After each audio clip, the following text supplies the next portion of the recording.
Okay, good evening, everyone.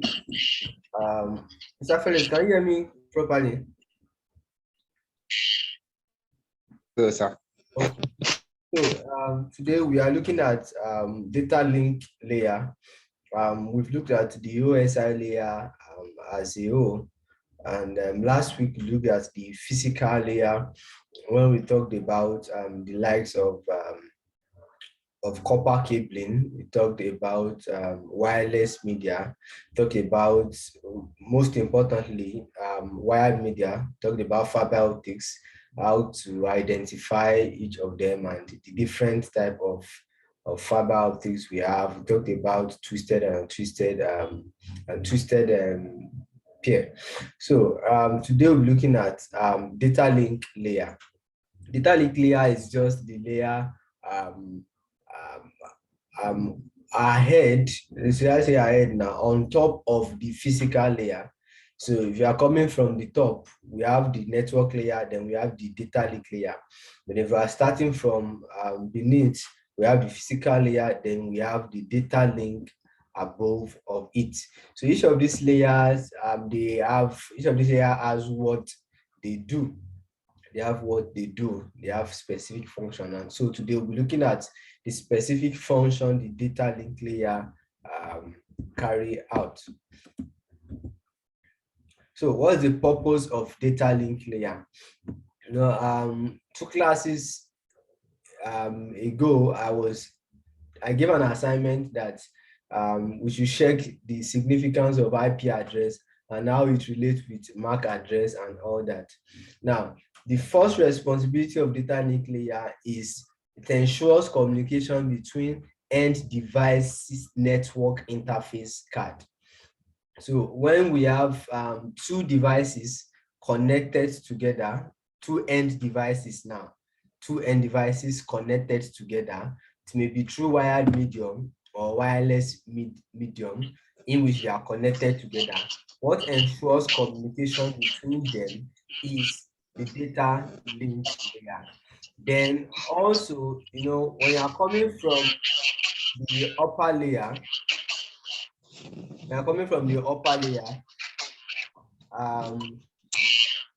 Mr. Felix, I think there's a noise from your end, sir. Maybe an Okay, let me mute myself. Sir? Okay. I'm the only one here, sir. Okay, I think it's stable now. So now let's say we are coming from the upper layer. We have the network layer ahead, like before the data link layer. So the data unit for the network layer is actually packet. So let's assume I want to send a particular information up from the application layer down. When it gets to the network layer, the data will be in form of packet. Definitely around this packet, there will be the address of where I'm sending the packet to. But what will ensure that the packet gets to where I want it to get to? Yes, there's an IP address on it. What will ensure that it gets to that particular destination is the data link layer. So what the data link layer does is it frames up the packet layer, like it add an header and a tailor to the packet. So, and in the header, that's where we have the destination MAC address, and we also have the source MAC address. But the packet, as it was coming from the network layer, what you have is only the IP address. But the IP address is not enough, because we've discussed that IP address changes, it can be changed easily. But the MAC address gives us the address to which the network interface address. Let me take for instance, my system is connected to a server, and on that server there are a lot of systems also connected to that server, and I want to send an information to a system there. So what I have originally is the IP address of that particular and that particular end device, that particular system. Now, so I have the IP address. But what we ensure that what I'm sending ends up at the network interface of that particular end user I want to send to is the data link layer. So as we progress, we will see how the data link layer does this. So also in addition, what the data link layer does is error detection and error correction. So if there are errors in the data being sent, maybe there was issue during communication, or there was a pollution in the data and all that, the data link layer detects the error, and it also corrects these errors. So the data link layer consists of two major sublayers. We have the logical link control, and we have the media access control. So the logic link controls the upper layer and the device hardware. We have, after the data link layer, we have the physical layer after it. So the logical link layer communicates between the upper layers, which is the network layer ahead of it, and all every other layers, and the device hardware at the lower layer. Then secondly, the MAC sublayer. So the MAC sublayer, and I talked not quite long about that when the packet is being received from the network layer, that it adds an header and it adds a tailor to the packet, so that it can have the physical address, the MAC address of where the data should actually end. So the MAC sublayer does this, the data encapsulation, and it also does the media access control. Part of what the data link layer does is it does a flow control, which is part of what the MAC sublayer does, the flow control. Now, let's say, for instance, I'm having a system of that is sending at the rate of 100 bits per second, sending to a system that is receiving as 10 bits per second. So the receiver rate is actually low compared to the sender. So the data link layer also ensures that there's a flow control, such that the receiver is not overburdened by the data being sent. So that's what I mean by the media access control. Ensures that there are no collisions, ensures that there is an easy flow control between the sender and the receiver. So the purpose of the data link layer, there are major things. At each up along the route, a router performs 4 basic layer 2 functions. So now let's say you have a router and all that. So how does it carry out the layer 2 function? Now it accepts a frame from the network medium, de-encapsulate the frame to expose the encapsulated packet. So let's say that means like a router. Now we're talking about a router now. What a router does is it receives, then it forwards to the right direction. So there's no data sitting on the router. We said the router is an intermediate device, so it's not an end device. So what a router does is it accepts a frame from wherever it's coming from. Let's say it's coming from the sender now. It accepts it as a frame. It de-encapsulates the frame. Why is it de-encapsulating the frame? If it does not de-encapsulate the frame, there's no way it can see the IP address. There's no way it can locate, know the address where this particular frame it's meant to be directed to. So when it de-encapsulates it, then it sees the packet, it sees the IP address, and when it looks at the table it has in its memory, we now realize, oh, this so IP address belongs to this network. So it will re-encapsulate the packet into a new frame. But when it's re-encapsulating this packet into a new frame, the MAC address that will be on the header of the frame will be the MAC, will be the address, the physical address of the NIC that it's on that particular network. So what the router does is, okay, you give me I open it up, I look at the address A it's supposed to go to, then repackage it.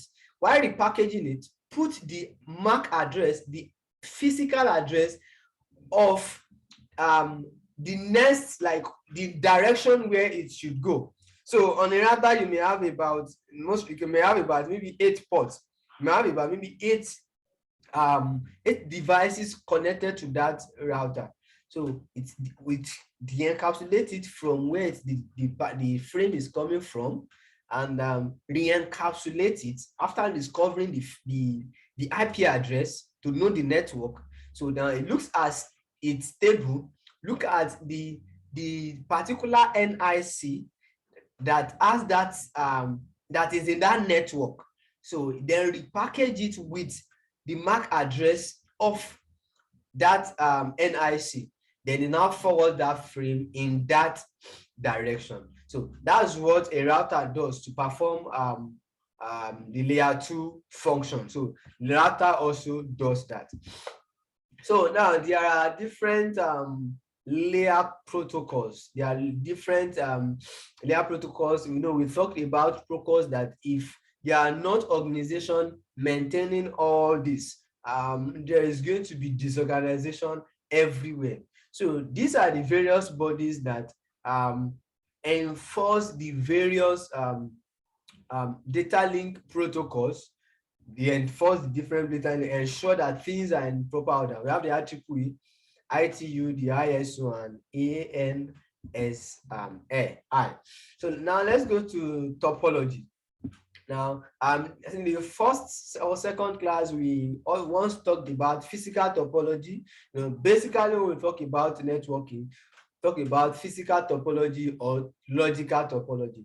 So when we're talking about physical topology, we are saying we are trying to represent how the networking devices are physically interconnected, how they are physically connected together. But when we talk about logical topology, we are talking about virtual connection. You know, it's possible for me to be connected to you where you are. Maybe you are in Lagos. I can be connected to you, but if you look at it physically, there's no physical connection, but we may be placed on the same network. So you look at what we have is identify virtual connections between devices using device interface and IP addressing scheme. So with the concept of IP address, we can be at a very far different location and we may be put on a different network. Yes, it's very possible. So if we try to represent such design, such connection, such network, definitely is a logical topology. But when we are trying to represent how we are physically connected together, we talk about physical topology. So when we are later explaining the various topology techniques and all that, it may be the physical topology and it may also be the logical topology. So there are different common physical one topologies. We have the point to point. That means there is a straight, more like a straight line connection. Like I can talk to you directly, point to point. Then we have up to spoke. That means maybe I'm the server now. Just take it like let's picture it in our head. I'm the server and I'm distributing to a lot of persons. That's up to spoke. So I'm the hub. Those that are connected to me, they are the spokes. So that's up to spoke, and it's a very common physical one topology. Then we also have mesh. Also, the concept of mesh is everybody is connected to everybody. Yeah, I'm connected to the nearby system. Everybody is connected. So provided our availability but requires every end system to be connected to every end system. So I believe there was much more illustration while we were reading module 6. So that's just that. So this is an illustration of point-to-point one topology. So it physical point-to-point topology directly connects two nodes. The node may not share the medium with other hosts, and it may share the medium with other hosts. But when there's a direct connection between two end systems, then we talk about point-to-point one topology. I used to give illustration of when I was working with a networking company and how we set up point-to-point, then that is point-to-point microwave link between two end systems. So what we do is we have a radio, we erect it maybe on the mast, then we direct it in the direction of another maybe another receiver or another transmitter or whatsoever. We direct it, and that's a point to point. You are connecting an end to another end system. Then we have other physical topologies. We have the star topology, very, very simple. From the illustration we have here, we have the extended star topology, very, very simple also. Then we have the bus topology. The bus topology, let's take for instance, your switch is the concept of a bus topology. Everybody's connected to the same line. Then we have the ring topology, when each end system is connected to its respective neighbors to form a ring. So a ring is actually different from mesh. Mesh, everybody is connected to everybody. But in a ring, you're only connected to your respective neighbor. So you're connected to your respective neighbor, not necessarily everybody. Then talking about topology, we have the half duplex and the full duplex. Now, the concept of the half duplex is, take for instance, I'm connected to another device. While I'm talking, the device can talk also. So when I talk, the device waits for me to finish talking, then it can talk. So only one device to send or receive at a time on a shared medium. So that's half duplex. Then the concept of full duplex is, now we can both talk. I can be talking and you're also talking, and they won't be lost in the data being shared. Yes, I'm trying to send to you, also trying to send to me. There won't be any collision and all that. So that's full duplex communication. Then also, we also have access control method. So how do we ensure that while I'm talking, it does not interrupt with what I'm saying? So there are two different ways we actually control that, the access control method. We have the contention-based access and we have the controlled access. Now, the contention-based access uses the concept of either the CSMA-CD or CSMA-CA. There are difference between the two. Now, let me explain the contention-based access. The contention-based access is, I try to look out to avoid or detect collision in the medium. While the control access is, there's already each time designated for each person to transmit, each person to communicate. So I use that method to control the flow of data through on that particular medium. So it's either I use the contention-based access. Now, if I'm using the CSMA-CD, what I'm doing is I will send a signal, then I will observe if the signal is not being interrupted, then I will know that, okay, the channel is free, I can use it, and I start communicating. So that's CSMA-CD, collision detection. So I try to look out for collision. Is there going to be collision or not? Then another one is collision avoidance. So I won't send until I know that there is a clear, I will not send something ahead in collision avoidance, but in collision detection, I'll send something ahead to the medium. Then if I realize that, take for instance, if I realize that the value of the voltage or something gets increased or something happened and all that, I will know that the channel is not free. But in collision avoidance, I will not send at all. I will just only listen. Then when I listen, if I realize the channel is actually busy, then when I realize the channel is free, then I will start sending. While the control access, time has been allotted to each node for them to communicate on the media. And there are different networks that uses this concept. So we have the example on the screen. So this is just what I just finished the explaining. So the collision detection you send and you want to detect if there's going to be collision. If there is collision, then you know that, oh, I can't send this period. The channel is actually busy. Then the collision avoidance, you listen. Yeah, you listen. You listen rather than send ahead. You are not at this point trying to observe if there's going to be detection, if there's going to be collision at all, but you are trying to avoid collision at all using CSMA. So then let's talk about data link layer, data link frame. You know, and I was talking about when data is being received from the network layer, the data at that point, you know, it must have been encapsulated by some headers and all that from the network layer, would have added the IP address and all that. But when it gets to the data link layer, the data link layer adds the header and it adds the trailer also. So the header contains the MAC address of the source and the MAC address of the destination, as I've earlier explained. So you have it here. So the packet being collected. So then it has the header and it has the trailer. So on the header, it's not only the physical address. Let's take note. There are some other information being added that belongs to the header.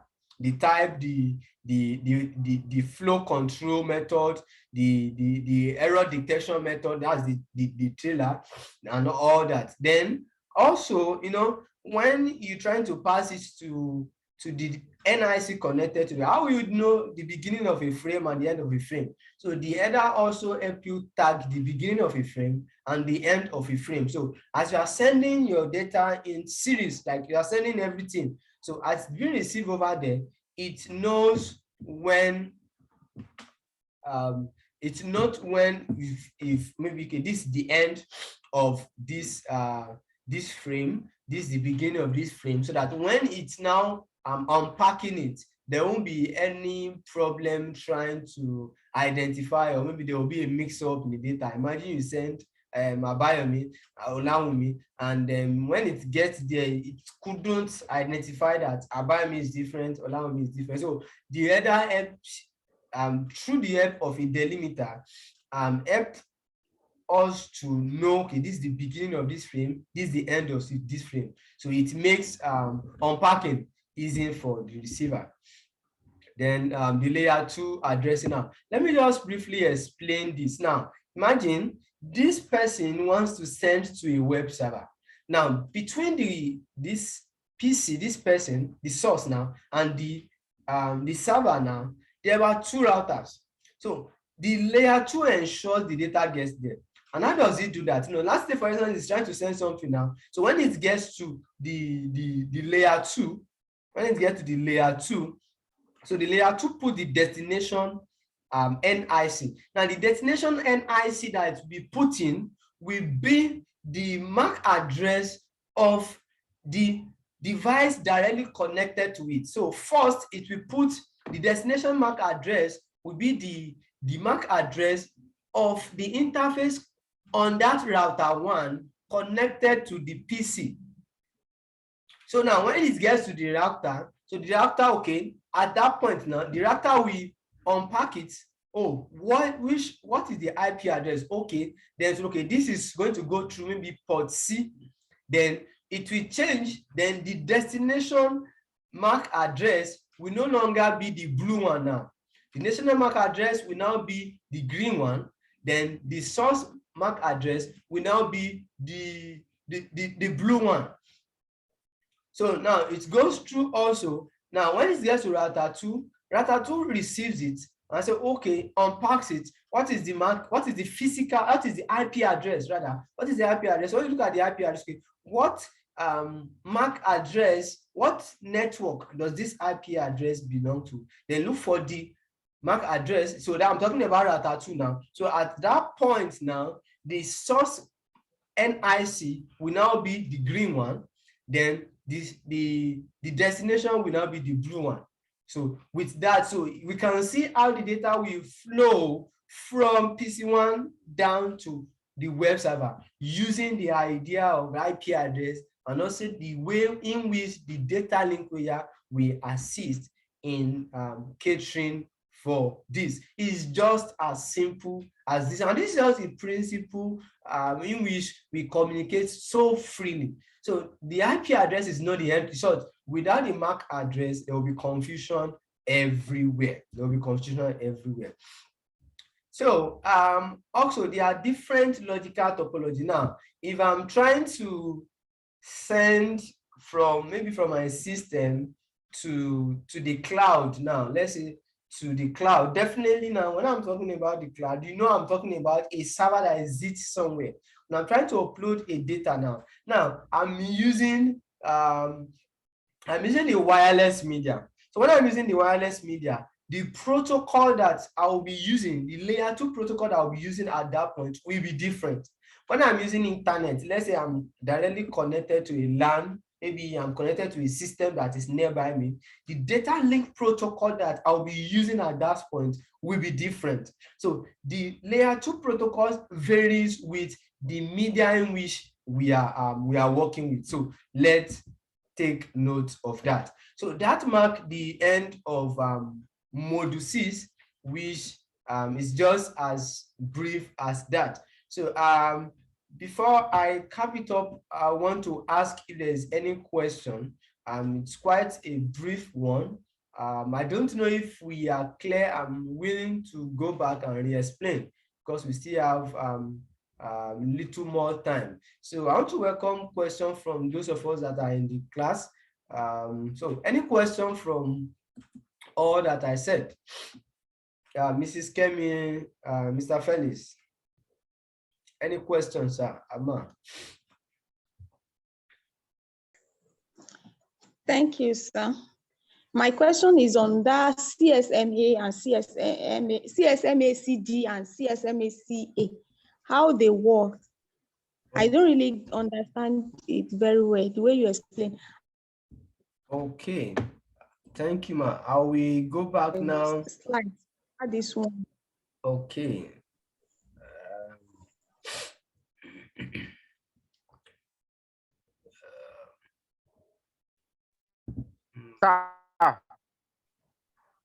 Hello, sir. Yes, sir. I'm with you, Mr. Felix. Yeah, you can go. Network. Do you have question, Mr. Felix? While I answer Mrs. Kemi. Okay, let me quickly go back to explain CSMACD and its sister. So I will start from the contention base, and now the contention based access, that's it's either CSMA-CD or CSMA-CA. While the control access, now the difference between the two is the contention based access uses the idea of collision to know, why the control access has time, like every node is already at, like I've already assigned time to every node on that media. You use 2 minutes. You use 2 minutes. You use 2. So this guy used 2 minutes to transmit. This guy used 2 minutes. So you have to wait for your own 2 minutes before you can transmit again. So that's controlled access. While the contention-based access uses the idea of collision. Now it's like trying to be smart, kind of. So let me now explain each of them. So for the CSMA-CD, now the CSMA-CD sends a signal out to the medium. Now, when it sends a signal to the medium, now if another person is also trying to use the medium also, now if there is a collision, now let's say maybe I send a signal that's of maybe 5 volts now. If there is another person also trying to send, now the value will definitely increase. So when I realize, now when the system realizes, oh, there's a shoot up in the value, I'm expecting 5 volts, but there's a shoot up, it's like 7, then to know that, oh, the channel is busy at this time. That's when you now know that, okay, I will wait. You know, this application is just trying to see how the half duplex mode is being managed. You know, the half duplex, you can't send, the 2 persons can be sending and be like, I want to send, you also want to send. there will be problem. Although there are smart systems that have allowed for that now, that's full duplex. But for half duplex now, how half duplex uses this concept to manage this, that's what we are trying to explain. So when A is trying to send to B, then C also is trying to send to B also. If A sends and B sends also, now, and there's a collision. Now, A we know, B we know, and C we know that, oh, there's a collision. Then all of them will know that, oh, this time, this period, the channel is actually busy. And we know that, okay, I should not send. Let this person send. That's CSMA CD. So it uses collision and detect collision. Now, let's now go to CSMA. Now, CSMA, now if you look at this second set, other device receive the time duration. Now, like I'm sending now, others will wait for me to finish sending. They will know that I'm sending, they will wait for me to finish sending. They won't send out. It's not like the collision detection. This one avoid collision by patiently waiting for me to finish sending before they try to send. It's actually different from this third one, the controlled access. The controlled access, everybody is already assigned time. While for the CSM MA is when I'm sending, they wait for me to finish sending. Like they already know the time, they will calculate the time required for me to finish sending what I want to send before they send. I don't know if it's clear, Miss Kemi. Yes, sir, it's clear. Thank you, sir. Okay, ma'am. Mr. Felix, don't you have a question? Yes, sir. I wanted to ask about something that always happened in our office. That when we want to access internet connection with fiber optics, it gives an error. One Japanese something like that. I don't know whether.